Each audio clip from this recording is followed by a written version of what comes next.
কোরবানির ঈদ সামনে এলেই দেশের বিভিন্ন খামারে দেখা মেলে ব্যতিক্রমধর্মী নামের গরু, ছাগল কিংবা মহিষ। কখনো ট্রাম্প, কখনো নেতানিয়াহু, আবার কখনো মোদি। নানা আলোচিত ব্যক্তিত্বের নামে নাম রাখা হয় পশুগুলোর। আর এবার সেই তালিকায় নতুন করে যুক্ত হয়েছে তারেক রহমান নামের একটি ছাগল। সম্প্রতি সামাজিক যোগাযোগ মাধ্যমে ভাইরাল হয়েছে ব্যতিক্রমধর্মী এই ছাগলটি।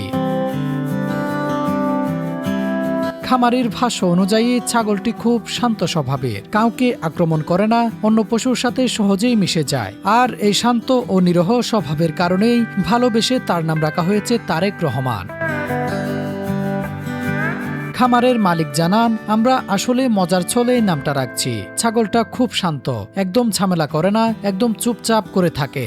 ডাক দিলেই কাছে আসে, আদর করলে চুপচাপ দাঁড়িয়ে থাকে, একদম যেন তারেক রহমান। এদিকে ছাগলটিকে এক নজর দেখার জন্য প্রতিদিন ভিড় করেছেন অসংখ্য মানুষ। কেউ ছবি তুলছেন, কেউ ভিডিও করছেন, আবার কেউ হাস্যরস্য করে বলছেন এবারের কুরবানির হাটেও রাজনীতি ঢুকে গেছে।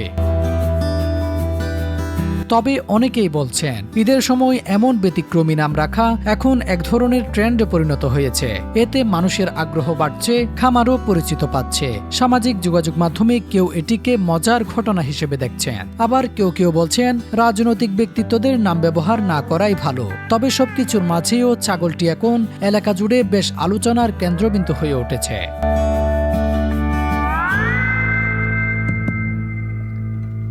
Desk report, true news.